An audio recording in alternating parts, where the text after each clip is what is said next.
Hi student, मैं आज आप लोगों को 12th क्लास के स्टूडेंट लोगों को जीव विज्ञान सब्जेक्ट शुरू करने जा रहा हूँ। सबसे पहले आप लोगों को मैं जानकारी दे दूँ कि जब तक हम लोगों को सरकार द्वारा ये निर्देश प्राप्त नहीं हो रहा है कि क्लास रेगुलर चलाने की, तब तक मैं ऑनलाइन आप लोगों को क्लास लेते रहूँगा। अगर कहीं भी कोई परेशानी हो तो आप मुझे व्हाट्सएप करके या कॉल करके बता सकते हैं। चलिए क्लास शुरू करते हैं। जीव विज्ञान, ये जीव विज्ञान है क्या? जीव विज्ञान होता क्या है? तो जैसा कि हम लोग जानते हैं कि ये एक विज्ञान का खंड है। विज्ञान का खंड है का मतलब ये विज्ञान का एक भाग है। हम लोग अगर बात करें विज्ञान क्या होता है, तो सावधानी पूर्वक क्रमबद्ध तरीके से प्रेक्षण और प्रयोग पर आधारित जो ज्ञान होता है उसको हम लोग क्या कहते हैं? विज्ञान कहते हैं। तो विज्ञान का ही एक भाग है जिसको हम लोग कहते हैं जीव विज्ञान। अगर हम लोग जीव विज्ञान की बात करें, यानी जीव विज्ञान किसे कहते हैं, यानी जीव विज्ञान का परिभाषा क्या होता है, तो ये विज्ञान की वह शाखा है जिसके अंतर्गत हम लोग जीव जंतु और पेड़ पौधा के बारे में अध्ययन करते हैं। उसे हम लोग क्या कहते हैं? जीव विज्ञान के नाम से जानते हैं। यानी ये विज्ञान का एक क्या है? ब्रांच है जिसके अंतर्गत हम लोग जीव जंतु और पेड़ पौधा के बारे में अध्ययन करते हैं।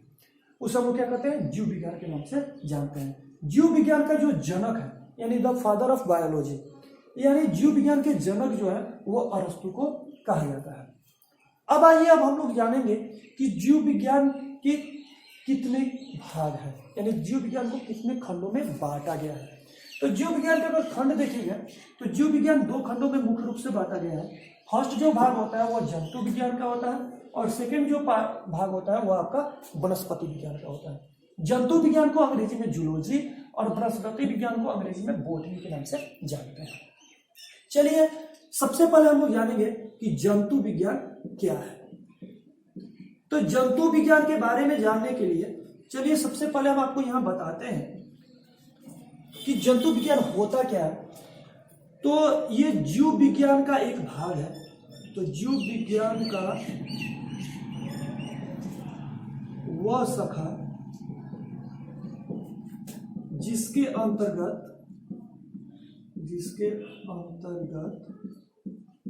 हम जीव जंतु के बारे में अध्ययन करते हैं, उसे जंतु विज्ञान कहते हैं। यानी इसमें पेड़ पौधा के बारे में हम लोग अध्ययन नहीं करते, केवल इस भाग में केवल हम लोग जीव जंतु के बारे में अध्ययन करते हैं। अगर जंतु विज्ञान की बात करें तो जंतु विज्ञान के जनक जो होते हैं अरस्तु ही है। जंतु विज्ञान के जो जनक है वो कौन है? जंतु विज्ञान का जनक अरस्तु को कहा जाता है। अब आइए दूसरे टॉपिक में बात करते हैं, यानी वनस्पति विज्ञान। ये वनस्पति विज्ञान होता क्या है? तो वनस्पति विज्ञान की अगर बात करें तो वनस्पति विज्ञान का मतलब होता है कि इसके अंतर्गत हम लोग केवल पेड़ पौधा के बारे में पढ़ते हैं। पेड़ पौधा का मतलब इसमें जीव जंतु के बारे में नहीं पढ़ते, यानी जीव विज्ञान एक बहुत बड़ा सा भाग है विज्ञान का। इसमें जीव जंतु और पेड़ पौधा दोनों इंक्लूड थे। तो इसलिए विद्वानों ने क्या किया, इसको आसानी से समझने के लिए अलग अलग खंड बांट दिए। पहले जो खंड बनाया वह बनाया जंतु विज्ञान का, और दूसरा जो खंड बनाया वह बनाया वनस्पति विज्ञान का। जंतु विज्ञान में क्या रख दिए, तो जंतु विज्ञान में केवल जीव जंतु के बारे में अध्ययन के लिए उसको रख दिया गया, और वनस्पति विज्ञान में इसके अंतर्गत हम लोग ये भी अगर इसकी परिभाषा के रूप में लिखें तो हम लोग लिख सकते हैं कि जीव विज्ञान की वह शाखा जिसके अंतर्गत हम पेड़ पौधा के बारे में अध्ययन करते हैं, उसे वनस्पति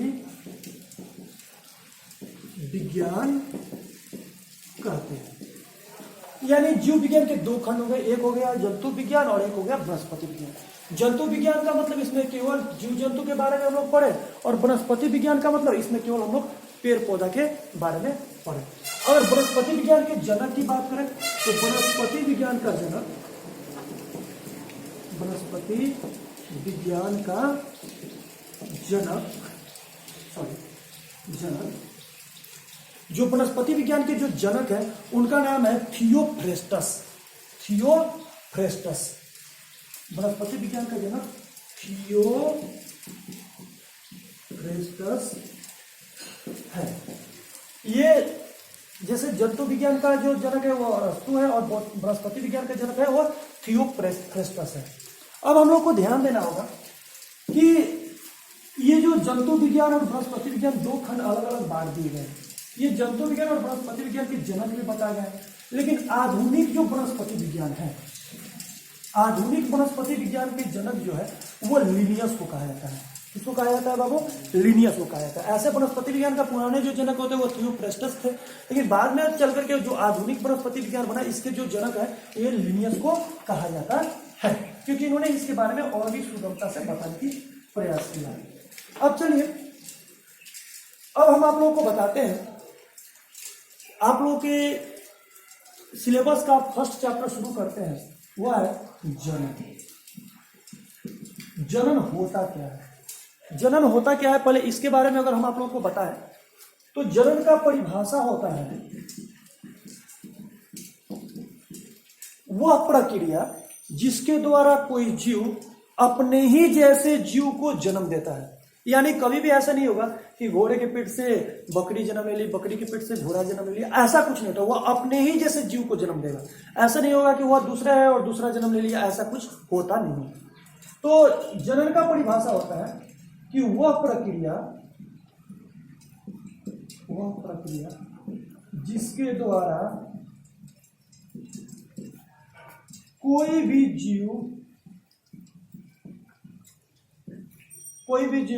अपने ही जैसे जीव को जन्म देता है, अपने ही जैसे जीव को जन्म देता है, जनन कहलाता है। जनन कहलाता है। अब हम लोग ध्यान देंगे कि जनन का मतलब होता है कि अपने ही जैसे जीव को जन्म देता है। तो अब यहाँ पे सवाल ये सबसे बड़ा है कि आखिर जनन क्यों जरूरी है, हम जनन क्यों करेंगे?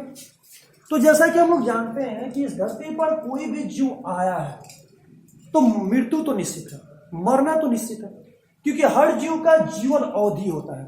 जीवन अवधि का मतलब होता है बाबू, जीवन अवधि कई बार आता है। ये जीवन अवधि क्या है?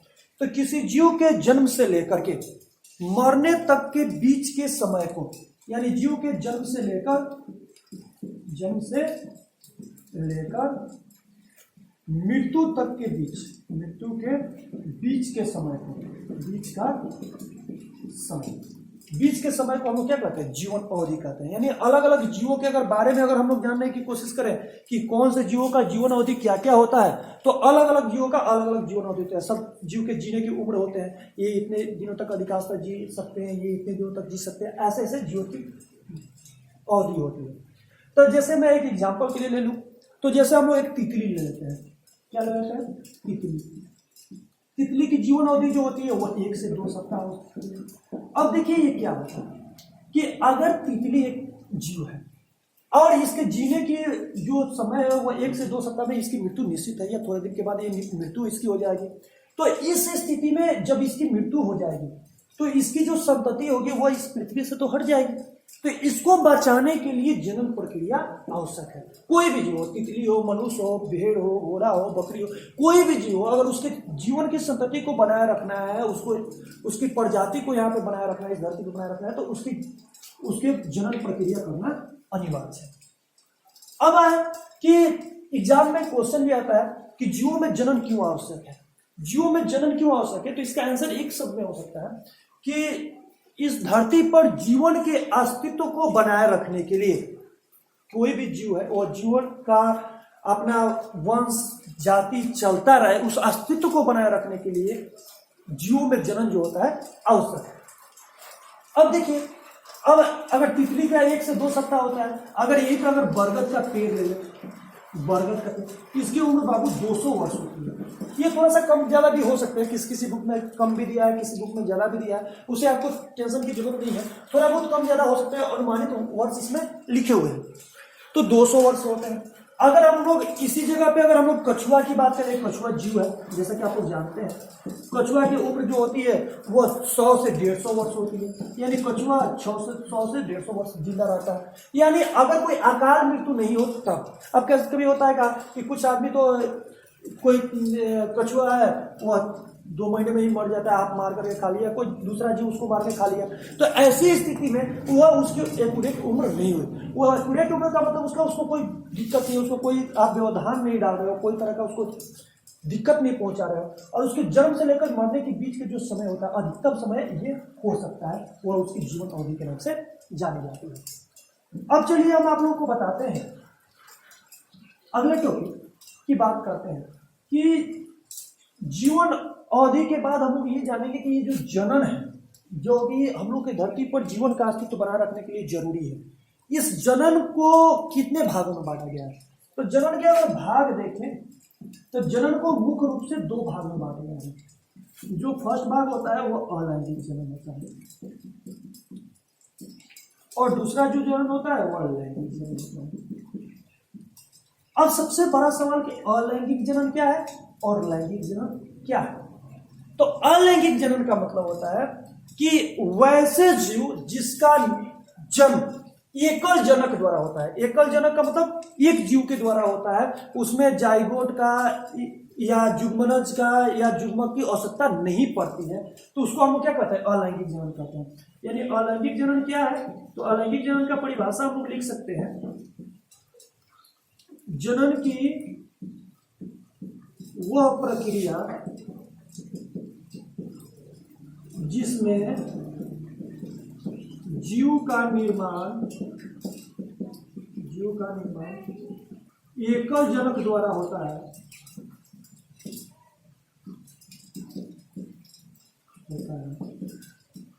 उसे अलैंगिक जनन कहते हैं। अलैंगिक जनन कहते हैं। जैसे अमीबा हो गया, पैरामीशियम हो गया, ईस्ट हो गया, प्लाज्मोडियम हो गया इत्यादि।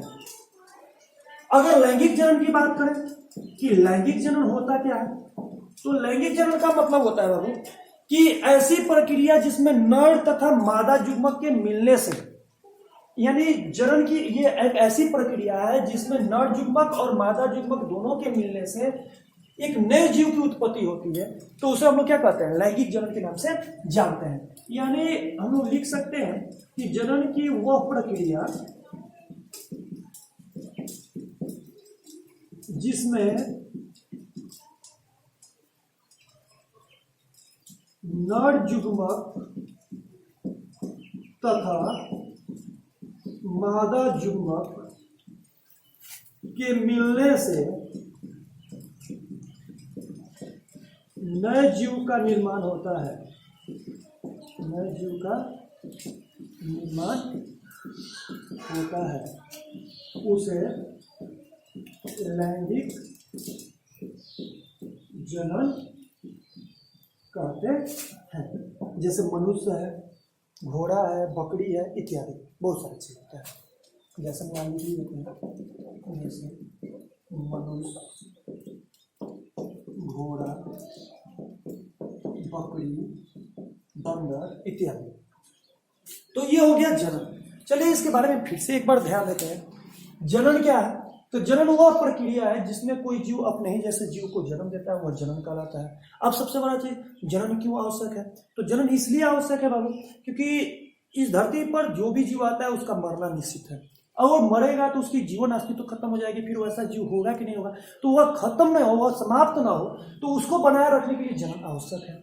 जनन को अगर देखें तो 2 भाग में बांटा गया है। एक जो होता है अलैंगिक जनन होता है, दूसरा जो होता है लैंगिक जनन होता है। अलैंगिक जनन क्या है, तो ये जनन की वह प्रक्रिया होती है जिसमें जीव का निर्माण एकल जनक द्वारा होता है, तो उसे अलैंगिक जनन कहते हैं। जैसे अमीबा में होता है, ईस्ट में होता है। इसमें मतलब होता है कि इसमें नर युग्मक और मादा युग्मक की आवश्यकता नहीं होती है। और लैंगिक जनन क्या है? तो ये जनन की वो प्रक्रिया है जिसमें नर युग्मक तथा मादा युग्मक के मिलने से नए जीव का निर्माण होता है, उसे हम लोग लैंगिक जनन के नाम से जानते हैं। अब देखिए, सबसे बड़ा चीज होता है कि लैंगिक जनन और अलैंगिक जनन। अब सबसे बड़ा चीज है कि जनन की कौन सी विधि अच्छी है। अब आपसे कहा जाए कि ये जो जनन है, लैंगिक जनन सबसे अच्छी विधि है, अलैंगिक जनन सबसे अच्छी विधि है। क्वेश्चन भी आता है एग्जाम में कि जनन की सबसे अच्छी विधि कौन है और क्यों। तो देखिए, अब हम आपको बता दें कि जनन की जो सबसे अच्छी विधि होती है वो बाबू लैंगिक जनन होती है। अब कहेगा क्यों होती है? तो लैंगिक जनन इसलिए होती है क्योंकि लैंगिक जनन द्वारा जो संतान उत्पन्न होते हैं, जो संतान बनते हैं, इनके द्वारा इनमें विभिन्नता पाई जाती है।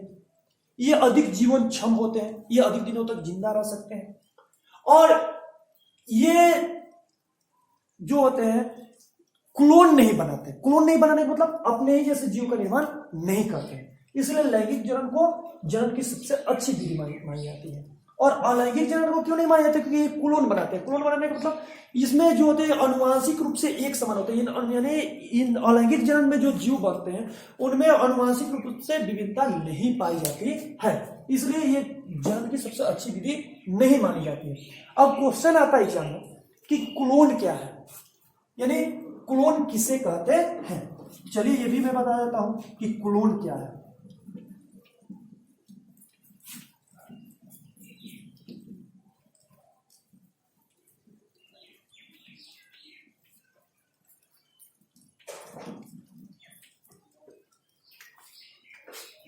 तो क्लोन की अगर बात करें तो अलैंगिक जनन द्वारा वो उत्पन्न संतति जो अनुवांशिक रूप से समान हो, यानी अलैंगिक जनन द्वारा उत्पन्न संतति जो अनुवांशिक रूप से समान होती है वो सब लोग क्या कहते हैं? क्लोन के नाम से जानते हैं। अगर हम लोग बात करें अलैंगिक जनन के प्रकार, तो अलैंगिक जनन मुख्य रूप से जो होते हैं वो 6 प्रकार के होते हैं। कितने प्रकार के होते हैं? 6 प्रकार के होते हैं। अलैंगिक जनन के प्रकार